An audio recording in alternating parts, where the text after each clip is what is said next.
Yeah. We were recently talking. I was talking to DJ, I should say, and Mikey, I want to get your opinion on this. And this feels, I don't know if privileged is the word, but maybe a little bit like selfish or like a little self assuring. But when you go like on a weeks long vacation, like what DJ just did, that first Monday back to like your day-to-day job is hell. That might be the worst day of work in the calendar year. Mikey, do you echo those sentiments? Yeah, 1,000%. It's one of those things where once you finish up a vacation, you kind of need a vacation from the vacation because, like, it takes you like 2 or 3 days to finally relax when you're on vacation, and then when you're finally hitting that peak, it's time to go back to reality, and you just are so miserable. You should always take off an extra day. That's my advice. Yep. I agree 100%. DJ, what was that Monday like? Because we took off last week from the podcast, and I'm like, he'll be fresh. But, the more I thought about it, I'm like, he might not be fresh. He might be pissed. I'm fresh as I return, baby. Monday sucked. Yesterday was terrible. I felt crappy. I also got drunk on Saturday. Monday was maybe the worst day of the entire fucking year. I wanted to die. Is there a chance? So we're recording this on Tuesday, June 22nd. Someone's dog wanted to make an appearance on the podcast. And I don't have a dog, and neither does Mikey, so we've eliminated those two. So it must be DJ's. But what I was going to ask DJ is there a chance, since we're recording this on Tuesday, we can get you drunk enough during the podcast tonight that you're like, you know what, going back to vacation. Wednesday is going to be a sick day. Wait, don't do the thing yet. I'm slacking. Don't do it yet. There is a chance. There is a chance because I've already had 3 drinks before this, and now I'm cracking my 4th, and I'll at least have a 5th, if not more. So we'll see what happens if I can just keep going on this rant until Mikey comes back with the thing. And my dog's coming down the stairs. I like where it is. I have faith in Mikey. I can only see part of him. I see that lamp that's on his bed because we're keeping up with a tradition of Mikey's that no one really knows of yet, but we're getting there. So I'm just going to say it because I have a feeling he's going to come back. With that, well, let's get loaded because this is the Loaded Box Podcast. Where we've never finished first because we finished last. Oh, wow. You could tell this was a podcast that we haven't done for 2 weeks because Mikey didn't have his beer. DJ's dog was having a conniption, and I think I forgot to crack my beer at the wrong. I cracked my beer at the wrong point in time, which made me crack my beer after because you guys both cracked it before when I was supposed to do it. And Mikey, you just like, well, I'm just going to crack one to crack one, right? It's delicious. I had to crack it as soon as I got it. Well, fair enough. If you remember back to 2 weeks ago, we debuted our Dynasty Shark Tank, and we did the quarterbacks. However, this week, we're switching it up, obviously. The next thing in line, we're doing running backs. And in case you didn't catch that episode, obviously, make sure you go back and check it out. But what we're doing is sort of like the Shark Tank that you see on TV, obviously, the NBC show. But each person is going to be the Dynasty Fantasy Football version. Each person is going to identify the running back that they're currently trying to sell. You're going to state the player's name, obviously. We're going to state the current offer that we're seeking and why we think that player is worth that price tag. And then the 2 other people, they're the buyers. They're going to try to negotiate. They're going to come up with their offers. And, hey, if a deal can be made, we're going to make a deal. We're going to have a trade. We're going to have an accurate representation of what that player's value is worth, at least in our opinions. And if a deal can't get made, well, then lo and behold, a deal just can't get made. So like I said, we're kicking off the running backs in this episode. I went first last time, and I got a smoking deal. So I kind of want to just go first again. So do you guys mind? Do I get the okay as I take a drink? Go for it. Wait, what are you drinking tonight there, bud? Also, yeah, you guys are going to – the people that are watching live, not much for the audio people, but I'm out of Busch Light. This is the first time in my adult life where I do not have a single Busch Light upstairs, downstairs, or in the garage. I think I could find one. I don't think you can. I think this is honestly like a midlife crisis kind of thing. Like, just turned 34 recently. I'm assuming I'm going to live until I'm 68. Like, this is it for me. You have my cooler there. Maybe there's one in there. I'm sure that would be great after we've had a couple of 100-degree days. Nice. Well, I'll kick this thing off. The running back that I am selling. Nope. Yeah, DJ already knows. Is Myles Gaskin of the Miami Dolphins. What I'm seeking is either I'm looking for a late first round rookie draft pick in 2021, or I'm looking for a young wide receiver, sort of in the tier of your Will Fuller, your Chase Claypool, Adebo Samuel, someone like in that tier. But here's the deal, guys. I think that this potential offer, like what I'm asking for in that draft pick or in one of those players, that's such a fair deal that if either of you try to play hardball with me, I might leave this episode without a deal. Like, I am that confident that I'm going to be super fair here, because it's not often that you see someone that's willing to deal a 24-year-old starting running back. So you're basically obtaining a player that is typically never available. So pre-NFL draft, most people that owned Myles Gaskin, either they tried selling him because they assumed Miami Dolphins were going to draft either Travis Etienne, Najee Harris, Javonte Williams, or you were forced to hold on to him because everyone else in your league thought he was going to, like the Dolphins were going to draft one of those players. So you kind of rendered him as a bit useless. However, holding on to him paid off. You now either have a solidified trade asset, which I'm trying to showcase to you guys today, or you have a running back that you can just hold on to and is the unquestioned starter, which you never see available in dynasty trades. Let's look at some primary competition for snaps. We're looking at Savon Ahmed, Malcolm Brown, and Jared Dokes. All three of these guys could realistically get some sporadic use, but none of them are going to be anywhere near the consistency level of Gaskin. He started only 7 games last year behind an offensive line that typically featured 3 rookies and a rookie quarterback. And Gaskin totaled, listen to this, 972 total yards, 41 receptions, and 5 total touchdowns. The offensive line going into this year is probably the best offensive line in recent history for most Dolphins fans. They got rid of a 700-year-old Chan Gailey, so their offense will finally be up to speed with modern-day NFL. And he's back to 100% health. So, boys, with that being said, let's hear some offers, because obviously I'm giving you a chance at as a unicorn right now, so don't even try to short me. I mean, I'll go first. I'm a big fan of Myles Gaskin, and I'm looking at our redraft rankings right now, and I actually have him ranked even higher than you do. You have him at 24. I have him at 23. So it's definitely something that I'm interested in.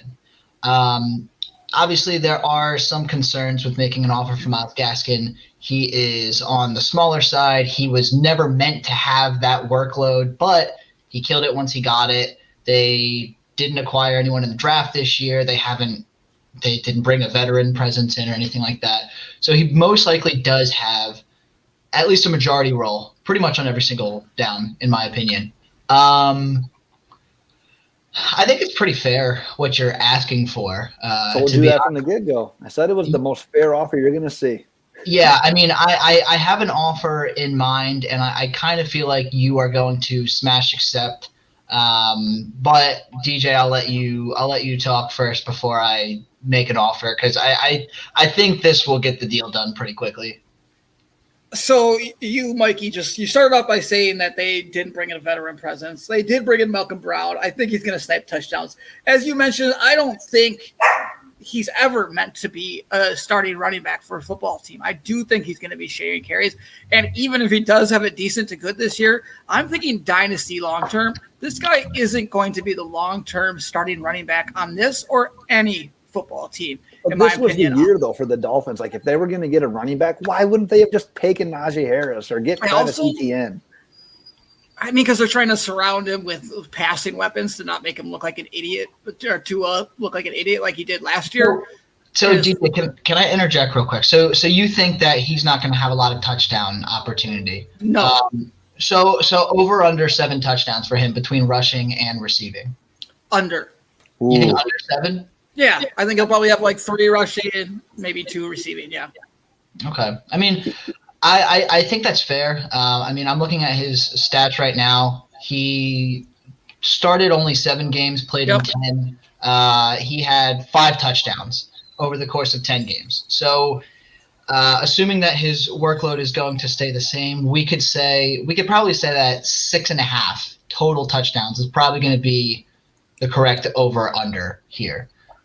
So I do think that's a reasonable thing to point out. And you do obviously, if you're going to be paying for a starting running back on a roster, you want someone who has the touchdown upside. And even though Myles Gaskin both catches the ball well and runs the ball well, you don't know if he is going to get in the end zone more than 5 or 6 times. Salvon Ahmed played 5 football games and had 3 touchdowns and 319 yards. That's while Gaskin was out, though. Right. Too. That's why he was seeing the field. No, I understand that. I just don't. I think it's going to be a running back by committee type of situation. I think we have a coach there that thinks he's fucking Bill Belichick.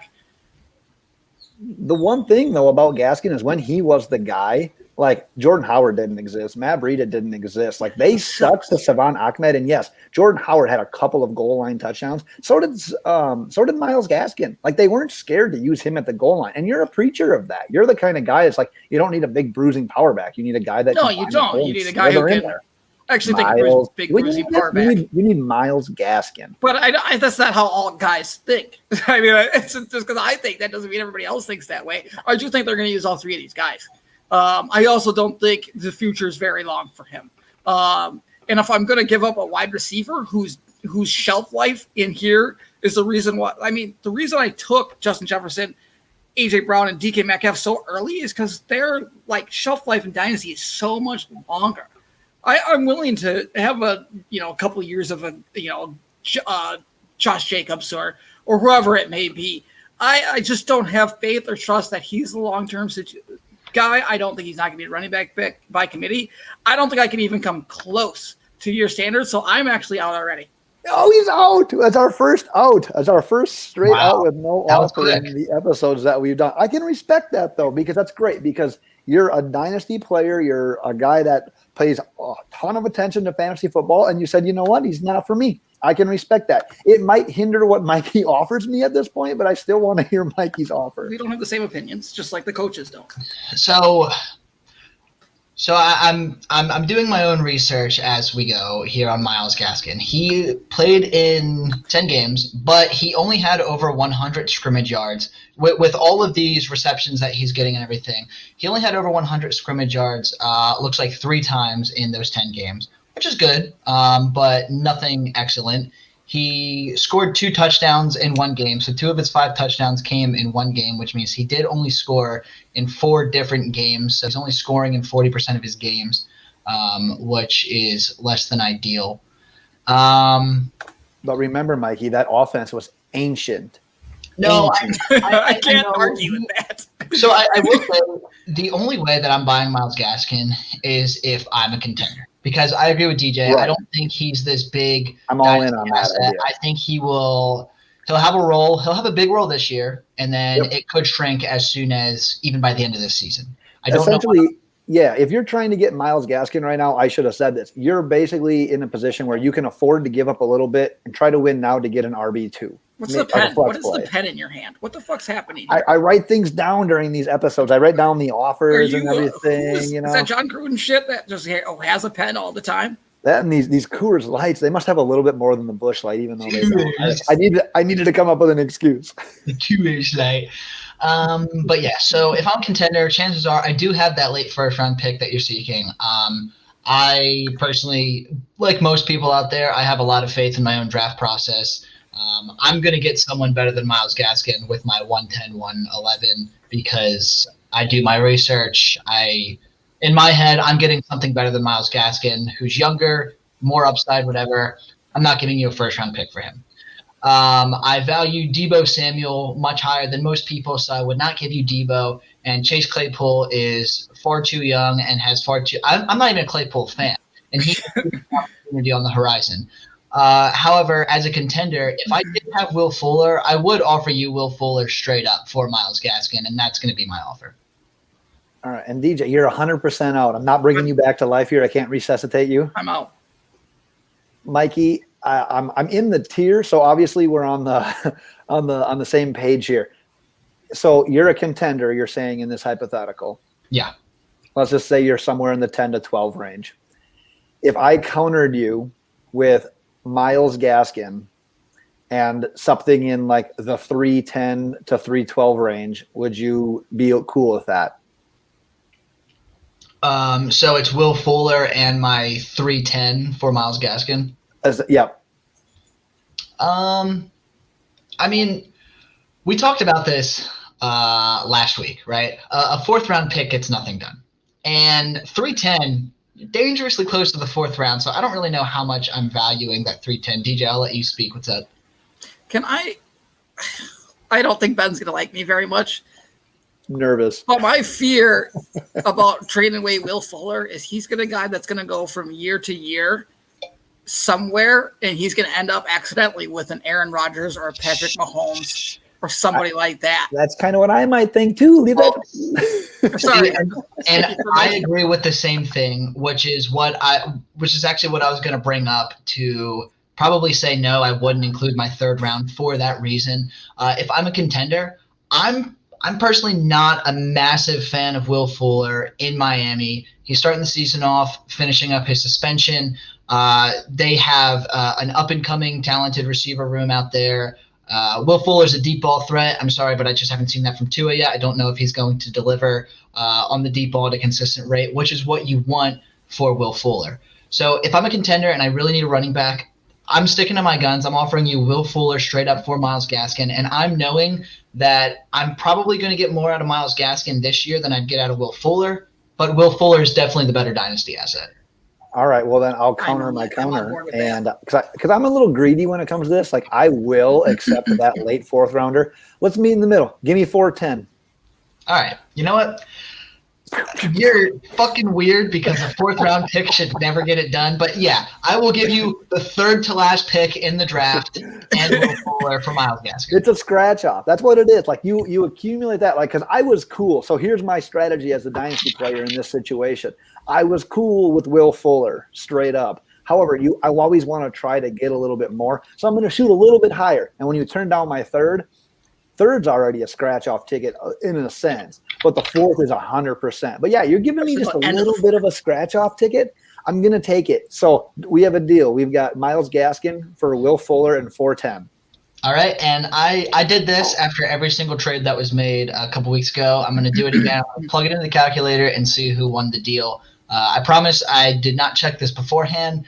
Myles Gaskin actually wins the deal by 23%. So Myles Gaskin is worth 23% more than Will Fuller, and a 410. 410 is worth virtually nothing on this. So I'm very happy with that, and I'm taking my. Even if I only get him for half the season, I've got an RB2 for the first half of the season. No, I think it's mutual. Because like I said, I went into this not being super high on Myles Gaskin. If you have Myles Gaskin, it's likely that you picked him up as a free agent at the beginning of the 2020 season. So you basically just turned a free agent pickup into Will Fuller and a scratch-off ticket, which I'm more than happy about. So with that, I'll take the deal, Mikey. Appreciate that. DJ, you are the next one that's going to sell to these sharks. Wait. We're not sharks. We're drunkies at a bar or something. I still haven't thought about that. Damn it. These drunks. So this might be my worst episode ever because I actually prepped for who I'm going to sell a little bit, and I'm very disappointed in myself. But obviously I'm selling we've talked about this. I'm selling Josh Jacobs. What I'm seeking here is a top 6 pick in the next year's draft and another running back comparable to a Tony Pollard, a Leonard Fournette, a Jamal Williams, or one of your firstborn children, preferably Mikey's, because I really don't like Ben. I've seen his kids. Mikey has one nut, and if he can produce a baby with that thing has to be magic. So Mikey's firstborn or the top 6 and one of those running backs that I mentioned. Now, here's what I'm saying. I know everybody's talking about the Kenyon Drake thing, right? Kenyon Drake this, Kenyon Drake that.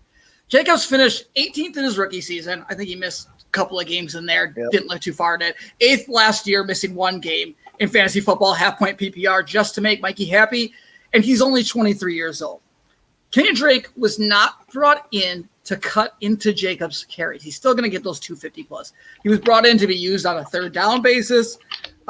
He's a very versatile pass catcher. Even John Gruden was saying he can catch the pass, he can catch the ball, he can run the ball, and he can return the ball. So I think he's going to be used more like, Ben, you're a Dolphins fan. What did he do at Miami? He caught the ball, he ran the ball, and what was the third aspect of his game? Yeah, he did a little return work. He returned the ball. Yeah, he was underutilized as well. I think he was. For a different day. He was more talented than what he was, but I think Drake. I just don't think he was used correctly in Arizona. And I know that, Mikey, I remember you hated Kenyon Drake last year. You were a Chase Edmonds guy. Kenyon Drake was not used correctly in Arizona. They forced him to score 10 touchdowns. I remember there was like a possession they gave him like the ball 3 times in a row, and he could barely figure out to find a way in the end zone. Like they forced him to score those touchdowns. He wasn't that great when it came to the running games. Jacobs will get over 250 plus touches. He'll just continue to score plenty of touchdowns, probably 10 plus. This is my favorite part of the argument. And I feel like I've nailed Gruden before. Sorry. You know this is standard, DJ. I feel like I've nailed Gruden before. So with Gruden, I've not fucking nailed him. Gruden does not believe in Derek Carr. Can I finish my fucking point? You guys done? All right. For now. Gruden does not believe in Derek Carr whatsoever or the passing game. What do you think that leads to after a season like last year?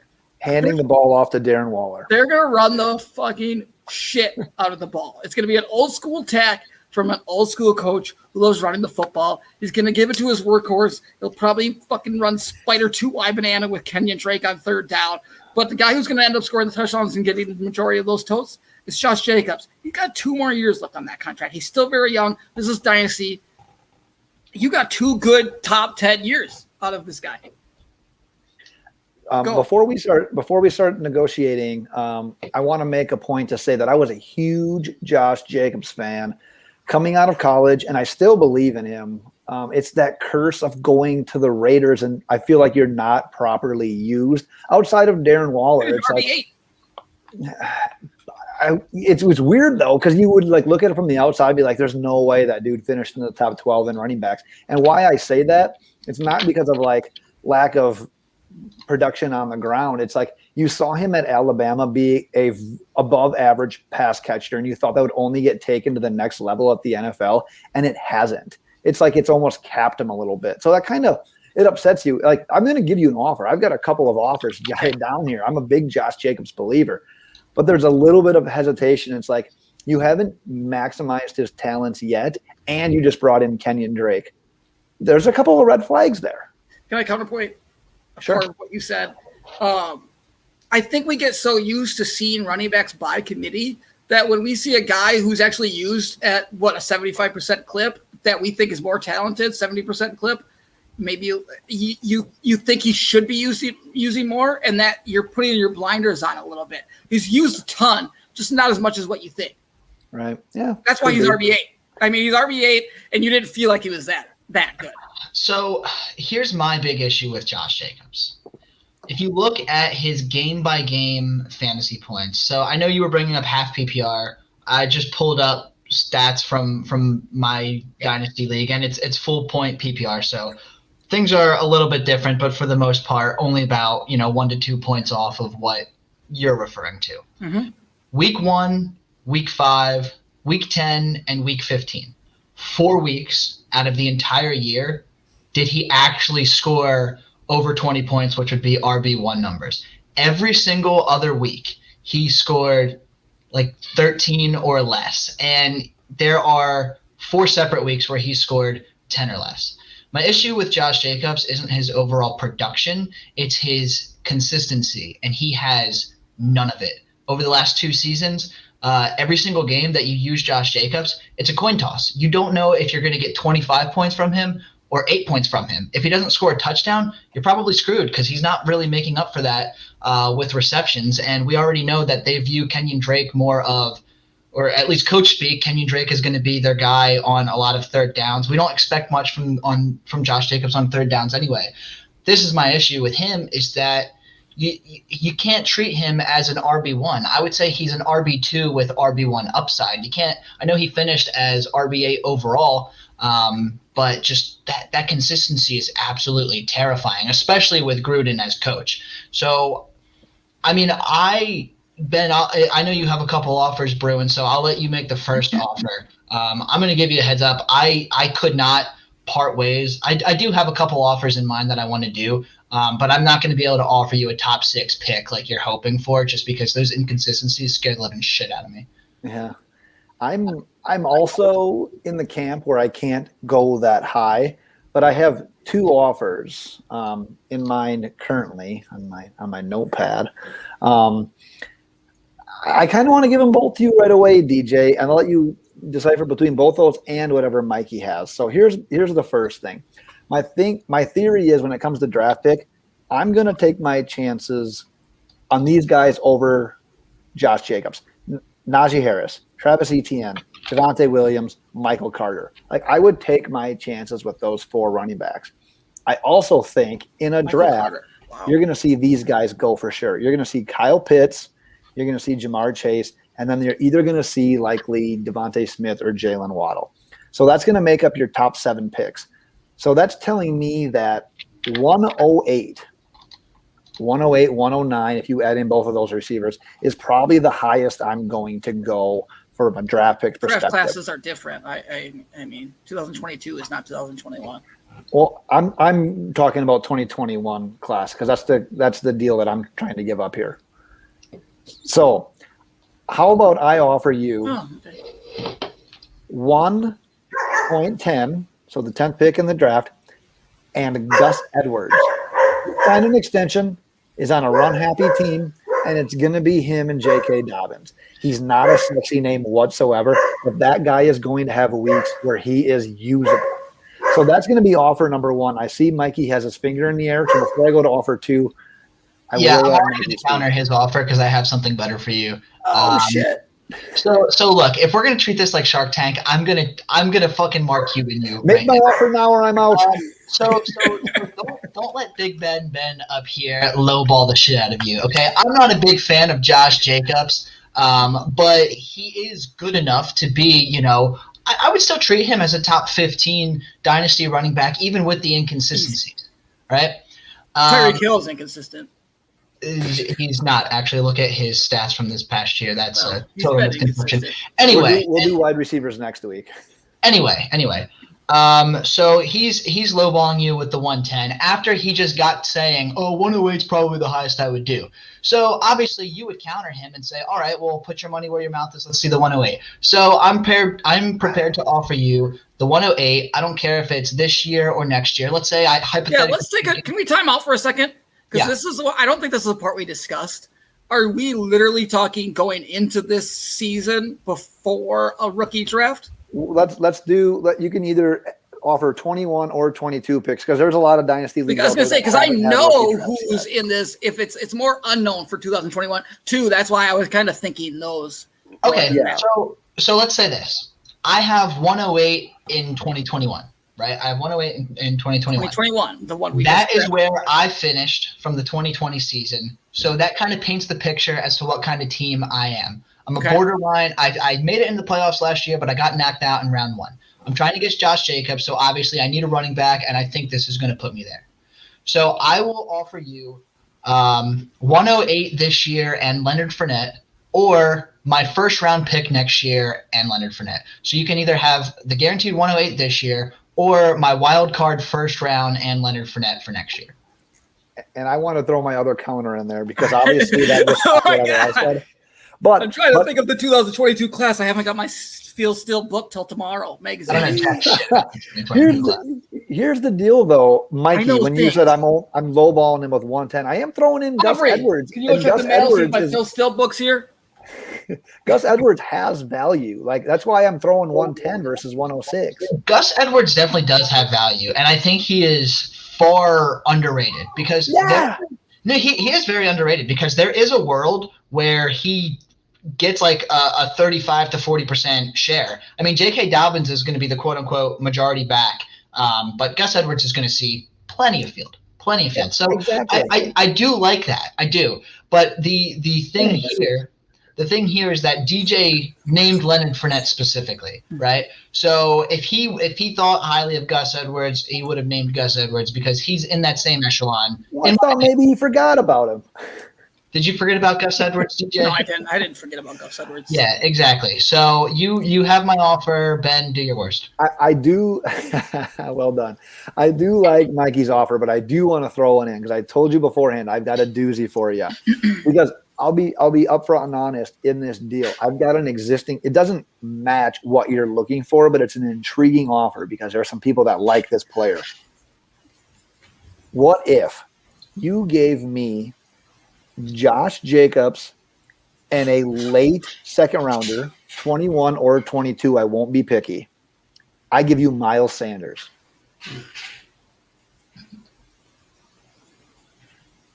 Oh, I feel like they're the same guy. I can't do it. I feel like they're the same guy. I couldn't give that up. I feel Josh Jacobs and Myles Sanders are the same guy. Which is funny because that's kind of the belief I am, but there's a crowd out there that still just is absolutely head over heels over Myles Sanders. I'm looking at the Fantasy Pros trade chart right now. They have Josh Jacobs at a trade value of 36 and got Myles Sanders at 42. So it's about an 8-round difference, which is about a 3rd-round pick. That's why I asked for the second to make. I don't think I could give it up. I don't think I could give it up. The extra pick on top of it is crazy because I don't think I could give it up straight up because I do like the touchdown upside from Jacobs, and just the consistency with the Raiders and Josh Jacobs. Like I really do think Gruden's probably going to overuse him for the next 2 years, and that's I can't. Because I want to love Sanders more than anybody else. I really do. I've always had a man crush on Sanders. I can't. That's why I thought the deal was going to knock your nips off. I can't believe in that franchise. I can't. It's there's just some franchises you can't believe in. That's one of them. Yeah, I get it. What was Mikey's offers? 1.08 and Leonard Fournette, 2021 or 2022. Yeah, and So one thing that you need to keep in mind, and I'm going to speak as an unbiased party here, is that if I get Josh Jacobs, it's likely helping my team, especially if Josh Jacobs is as good as you think he is, right? Yeah. So there is a chance that instead of you're guaranteed 108 this year. There's a chance that, if this propels my team into the championship, you're only getting 111 or 112 next year as opposed to the 108 this year. So there's a level of risk to it. Yeah, that's true. Well, BJ, here's the deal. And you're kind of in a position where you're going to have to either negotiate with Mikey, and you obviously didn't like either of my offers. So I'm going to follow in your footsteps, and I'm bowing out. He wants to be like me. I'm willing to have a drippy tattoo. It's not drippy. There's like one letter. Sorry, it's leaky. It's one letter. I'm not leaky black. Look at it. It's one letter. It's the L. 1.06 or 1.08 Leonard Fournette. For what it's worth, Mikey, I love that deal. I thought he would be intrigued by both of mine. When you came with that, I'm like, you know what? You're not necessarily overpaying, but that's a very competitive deal. And me and DJ sort of talked about this too. So even. It's so even. I know it is because I did the Dynasty calculator last night, and I know what he's offering me is really close. He priced it pretty good. He did. Are we going to have a deal? I'm so far in on. I am a big fan of Josh Jacobs, and one of the things I've thought to myself is the only reason the only thing I'm going to come up here, the only way I'm going to come on here and sell somebody is if I believe in them, and I really do believe in Josh Jacobs. If I can get that, look at this. This is internal thinking right now for the. I know. I actually feel like I'm actually trading this. And everything so much depends on depth at running back position and what you have there. You're adding for that to at least have a little bit of depth to replace it before it's for me. It's going to be 2022. It's not even a question. Okay, so Fournette in my 2022 first for Jacobs. That's the only thing I'm considering right now. I'm thinking about that running back class right now. Just being a college football fan, I'm bigger than Ben. All right, let's make a deal. I'll do it. Got a deal. Yeah. Nice. I want it. Man, I'm good at this. Man, send it to me. Send it to me in our Dynasty. Let's check the calculator here. See who won that. It's close. I think you probably won by a very small margin. Yes, a very, very small margin. Josh Jacobs. Oh wait, hold on. I did the 108 this year. Let me change that to a 2022 first. So if it ends up being a late first, I'm going to do the two different scenarios, whether it's a late first or a mid first. So if it's a late first, I win this deal by 64%, which is big. But if it's a mid first, then you win the deal by 5%. So it's a gamble. Yeah. Pretty close though, honestly. I mean, I knew it was close because I kind of looked at it last night. So Nice. Well, that's good.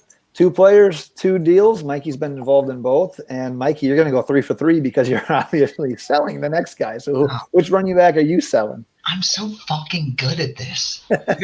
All right. You need that lamp to be right over your head right now rather than on your bed, and then just flick it on and you'll have that little cartoon-like idea thing.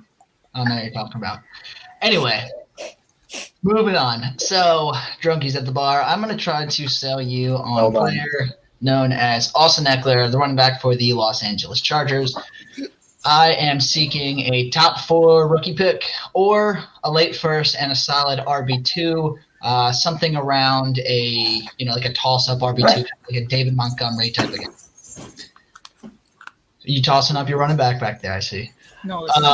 Okay, so I have a big man crush on Austin Ekeler. This time last year, for Dynasty purposes, I'm pretty sure he was in my top 6, top 7 overall Dynasty running backs. He absolutely crushed it in the year where he was filling in for Melvin Gordon and then even splitting time with Melvin Gordon. Austin Ekeler's production dipped by like 1.5 points per game. He was still playing out of his mind.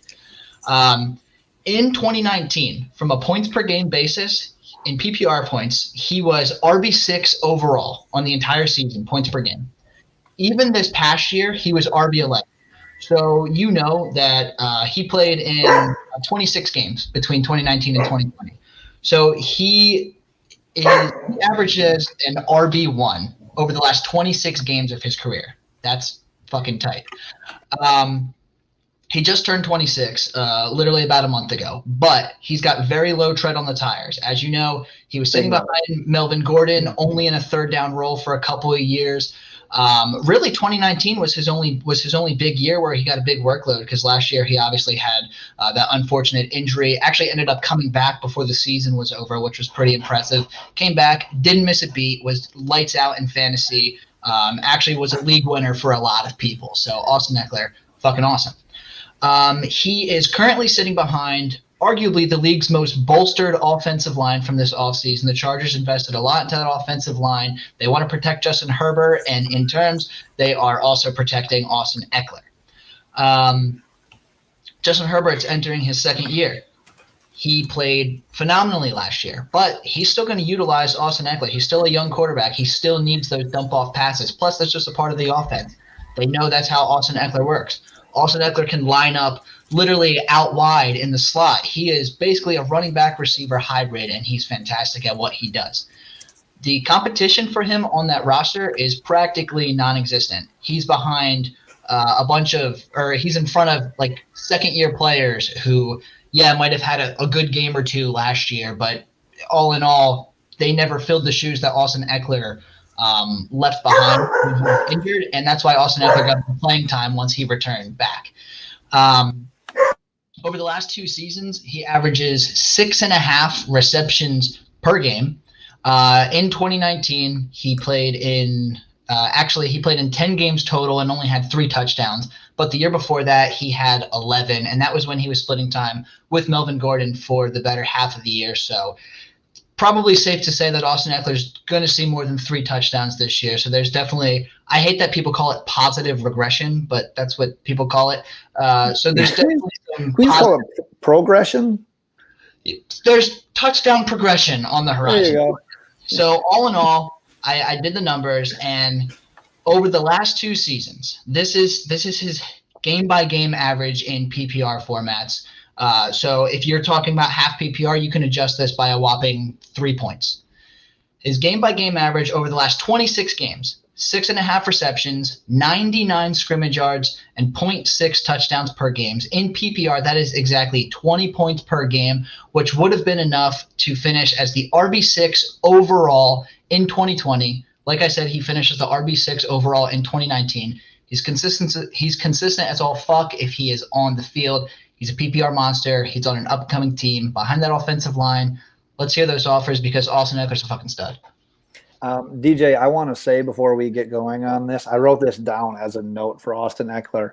I think that this value is very fair, and I would love to trade for Austin Ekeler. And if you're interested in him too, I wrote it right here. I am prepared to win a bidding war if needed. So let's bang. You're muted. Here's the thing about Austin. Dog got the best of you. Yeah, fucking dog. I was muting. I was unmuting. I was fucking, fucking. You were basically being a podcast DJ, which is literally what you should be the best at. Austin Ekeler. What do I have to say about Austin Ekeler? Not a lot of things. So I look at Austin Ekeler's contract. I think there was a key word you said in there, and I wish you would have said it for your sake because I was already thinking it, but you said when he's on the field, which is obviously a thing that you do have to worry about with Austin Ekeler. But the fact that you said, I don't know, that you put like a conditional statement, like the fact that you're like, if he's on the field, he's blah, blah, blah, blah, blah. That's part of what makes me nervous. That's always going to make me nervous with this guy. So he's got a 4-year contract. I think 3 years left remaining on that contract. Let me just interrupt you there. That was his first injury to date. If you look at his last 4 years, 2017 he appeared in all 16 games. 2018 he appeared in 14. 2019 appeared in all 16. Last year, even with the injury, he beat the timetable. He was supposed to be out for the rest of the season. Beat the timetable because dude's an athletic freak and was back on the field for the last few games of the season. It's not a recurring injury that, he got. He doesn't have this injury history. I was kind of using that just as a point to say, like, hey, he didn't play all season last year, but let's not have short-term memory. There's nothing wrong with him or his ableness to get on the field moving forward. It was just a freak injury. It happens. And he was fine at the end of last season. He's going to be fine at the beginning of this season.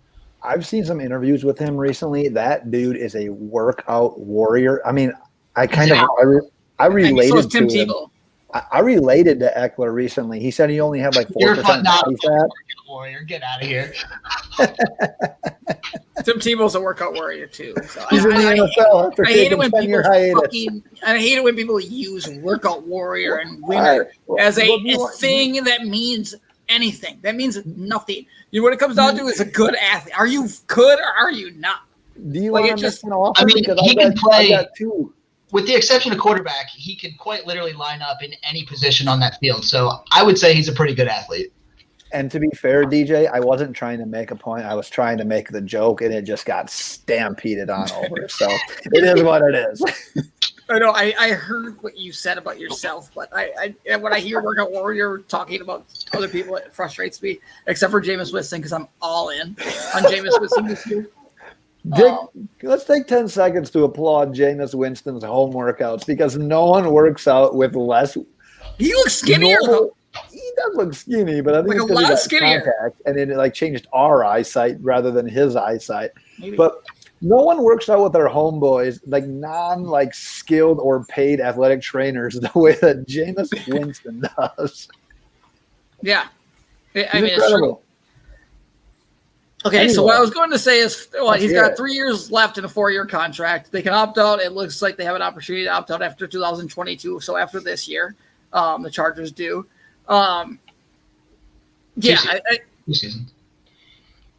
This year.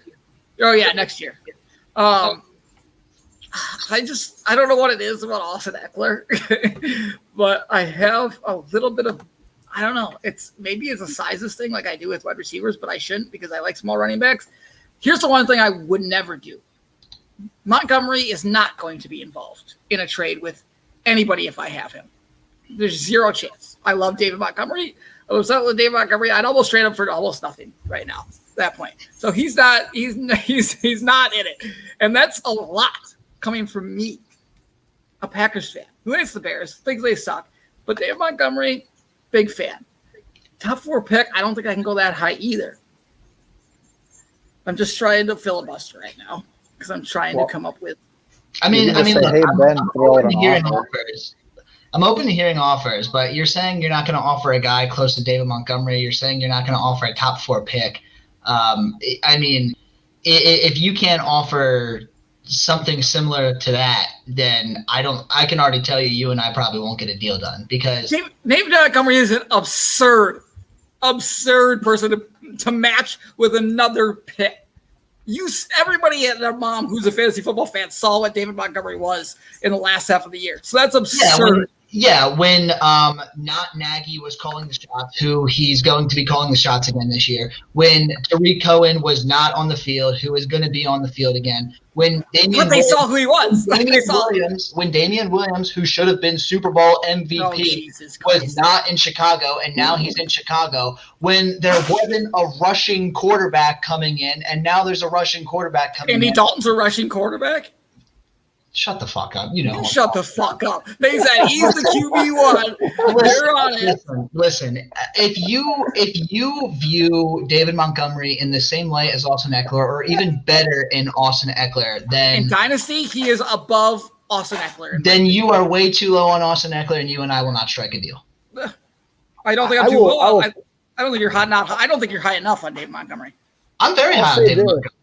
I'll say this about what Mikey's looking for. I think he's closer with the top 4 rookie draft pick than he is with the late first and the Montgomery. When I saw your second part of it, yes, you are. I 100% agree. When I saw the second part and Dave Montgomery, psychopath.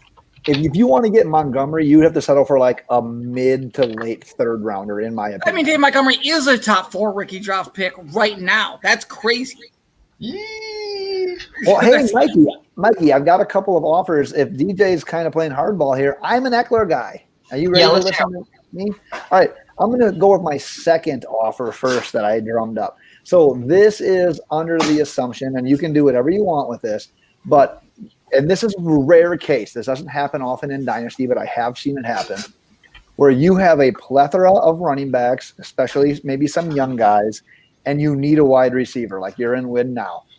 I would offer you straight up, if you give me Austin Ekeler, I'll give you Julio Jones. No. I can do better than that. Well, no. I can do way better than that too. But listen, straight up, you're getting the better end of that deal. No, I'm not getting the better end of that deal because listen. According to the trade value chart, you are.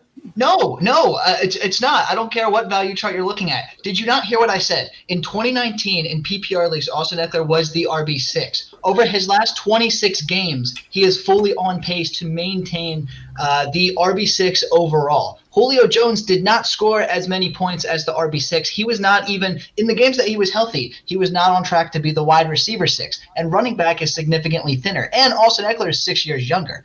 And – in his 4-year career, he has like 405 rushes total. He may be 26, which is the age of, oh no, we got to sell in fantasy, which is why the window is open. The tread is so low on those tires. Julio Jones has been showing injury concerns for the last couple of seasons now. So it's just, I don't like that. I would consider Julio Jones in a package, but that's not a fair 1-for-1. No, I have a different offer I can run by you unless DJ wants to throw one in the meantime. I do like the route that you're going, Ben. I do like the route that you're going. Mikey probably hates it, but this is because I got a guy that Mikey had the biggest boner over for in the entire Christian McCaffrey for me. Who? You got Christian McCaffrey for me? Yeah, no. I'm looking sticky top 4 or a late first and a solid RB2 and Montgomery. Yes, that's ridiculous fucking thing I've ever read in my entire life. I am going with the same team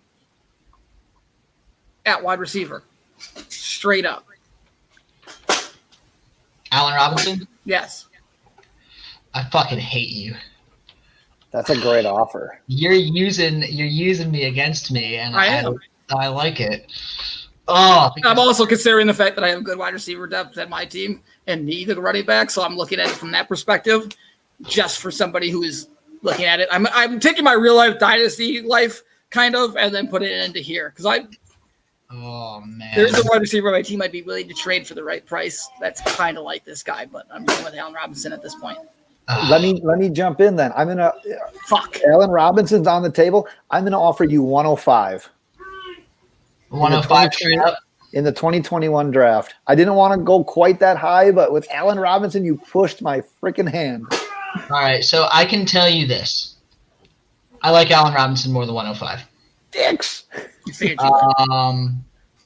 And especially in the 2021 draft. So I gotta talk myself through this. So the reason why I want a top 4 pick for Austin Ekeler is I like Travis Etienne. He is in my top 4, right? So the top 4, presumably, the only rookies that I would trade Austin Ekeler for would be Najee Harris, Travis Etienne, Kyle Pitts, and Jamar Chase, in no particular order, right? That's why I need a top 4 pick.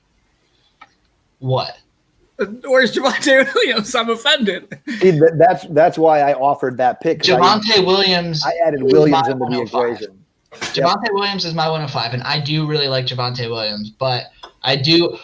Here's the issue. You know how big of a hard-on I had for Allen Robinson this time last year. I still do. Austin Ekeler is my running back equivalent to Allen Robinson. He was last year. He still is this year. If you look at my redraft rankings, they are Austin Ekeler is RB8. Allen Robinson is wide receiver 8. And Allen Robinson, fuck, dude. This is really tough because that is such a toss-up. Wait, hold on. I'm guessing if I'm selling Austin Ekeler, I have some sort of contingency plan. Clearly, I was hoping to get an RB2 back, so the contingency plan might not be that fantastic. But Mikey, if I'm giving you 105 and you can still land Javonte Williams, if you're kind of in a position at that point where, like, if you're selling him, you're like, well, I'm going to sell him high, and I need to recoup some people. I need to build for the future. You're getting the opportunity potentially at Javonte Williams. And I know you're going to love me for this because I know that you just said that you liked Allen Robinson better than 105. So that means I need to better my offer. So if I give you 105 and wait for it, 405. Fuck you. I think those 4th-round picks at me. Here's one deal, Mikey. I don't know personally if I could do 105 and 305. That's why I would almost have to do 105 and a 22 third. I don't know if I could give up 305 in the 21 draft. I would compromise and say 105 and a 22 third. I still like Allen Robinson better than that. Now you're making me look like all talk. I said I was ready for a bidding war, and here DJ is just burying me alive. So, okay. Oh, DJ, stop doing this to me. Oh, okay. Oh, that's what she said. So I wish I was on his bed right now. This is so incredibly even in my mind. A part of me does lean Allen Robinson, but the other part of me is hesitant to take the deal because obviously, top 10 RBs are hard. Premium position, yeah. It's a premium position. Exactly. One of the things to note here, though, is that Allen Robinson's only 27. The prime age for receivers is 28, which he's going to be midway through the season, I'm pretty sure. If Justin Fields comes along as well as we think he is, Allen Robinson will stay in Chicago, and he'll be pretty fucking good there for another 3 or 4 years. Austin Ekeler likely isn't lasting another 3 or 4 years. He's 26 years old. Most running backs don't last till they're 30. A lot of this would depend on roster composition, but in a 1-for-1 trade with no idea what my team actually looks like, I would take this deal. I would take Allen Robinson. Bang! Deal's been made? Deal's been made. Wow, I can't believe I lost out. I fully went into this saying I'm ending with Austin Ekeler tonight. I thought he was going to be my partner. He was going to be my partner tonight, and he's not. I know, but just here's the thing. I don't view scratch-offs, as you call them. I don't view them in the same light because there are – if you look at any rookie draft that you've been a part of for the last 3, 4, 5 years, right, starting at 306 and on, those are probably the dart throws, right? Right. Every single pick between 306 and the end of your draft, you could probably count on – for every 3 years, you could probably count on one hand how many of those guys actually ended up being anything legit in their first 3 seasons in the NFL. Scratch off, baby. So I don't like my chances with that. I was asking for a top 4 pick for a reason. I don't think Javonte Williams is, in my opinion, good enough for Austin Ekeler. So I'm taking Allen Robinson and taking him. I'm taking him to the fantasy championship this year, baby. So a Shark Tank deal was made. It's straight up Ekeler for Robinson. That's the deal. Yep. All right, fair enough. So we have 3 straight deals. One thing I can't believe you made a deal with that fucker of Myles Gaskins. And all right, so for the sake of the calculator, DJ, this is dead even. Allen Robinson wins by a whopping 2%. It's a premium position, so I was willing to go to that type of play, especially with that Bears offense. But you'd have to. Well done, DJ. Using my own fucking mind against me. Well, I had to use your own powers. I can't believe you fucking threw David Montgomery on that list without second round. Can I tell you my reason for that? Yeah, psychopath. No. So 110, right? 110 plus David Montgomery for Austin Ekeler straight up in a calculator. Austin Ekeler actually wins by 3%. You're too high. Watch David Montgomery last year at all in the last. You are way too high on David Montgomery because the situation is nowhere near what it was at the end of the season last year. See, this is where football, I think football watching and analytics become an issue, and the football watching and scouting becomes a winner over analytics. The situation. David Montgomery's better. Listen, David Montgomery is not better than Austin Ekeler. You're fucking on crack. Yeah, absolutely. You're on crack. But it's just the situation for the Chicago Bears has gotten significantly better. But that's not good for David Montgomery. It hasn't gotten better for David Montgomery. It's gotten better for the Chicago Bears. They're not going to have to lean on him nearly as heavy. There's going to be Tariq Cohen's coming back. Dude. I don't know. I could talk about this forever on why David Montgomery finishes higher in fantasy football half-point PPR than Austin Ekeler in 2021. If they play the same amount of games or at least 1 or 2 similar range, absolutely fucking What are we betting, Ben? You guys figure that out. I'm typing stuff quick. All right, so if Austin Ekeler scores more points than David Montgomery this year, so as long as they play within the same 2-game limit, right? So David Montgomery plays 16 games. Austin Ekeler plays 14. I'm still confident Austin Ekeler wins. If Austin Ekeler scores more, and I'll even do half point for you. I said a half point. Yeah, that favors you. That's it. No, whatever. Anyway, if Austin Ekeler outscores David Montgomery in the 2021 fantasy football season, you have to take a shot at tequila on the live. That's it? Yeah, that's all I want to do. I just want to see you take a shot at tequila. Oh, shit, now I got to coach something with him. What don't you like? Girls. Wait, that's the age-old question, baby. Do you like pickles? I love pickles. Fuck. One thing I want to definitely cover while you think about this, DJ. Ketchup? Wait. Mustard? DJ. Can I play? Yeah, go ahead. While you think about that, I do want to my favorite thing with this, it's an inside joke, but I want it to become an outside joke to those who listen, is every time before we start, I tell Mikey to put something on his bed. And I always want it to be a human. And it hasn't been a human yet. All 2 times. It's been a Sam Darnold jersey, and it's been a lamp.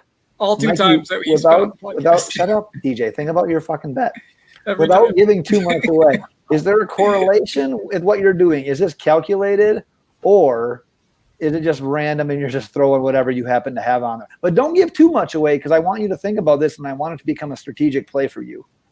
So I'm not going to tell you how many episodes it's going to take to fulfill the prophecy. But at one point,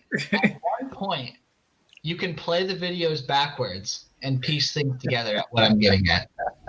That's exactly the answer I was hoping for. I don't believe it. You never fail. I want to do it.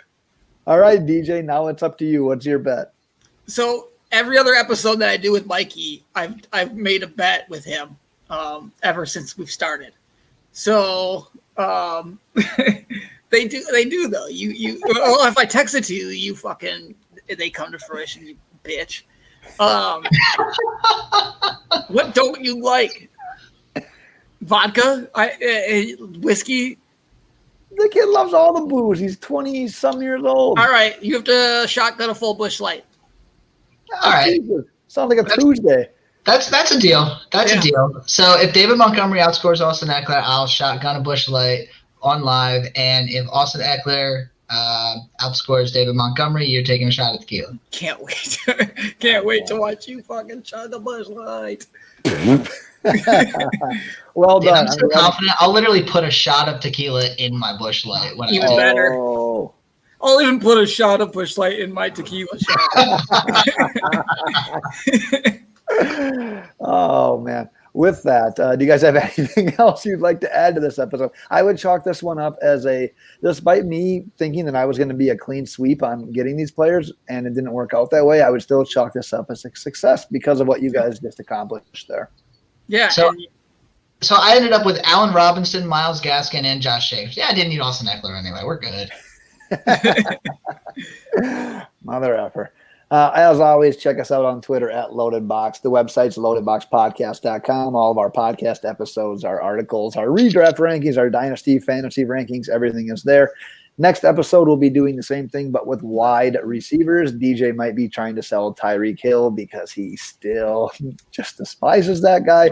Sorry, Tyreek Hill. We're available everywhere Maybe you find podcasts. Subscribe, rate, review. With that, DJ, send us out. Bye. Very sensual.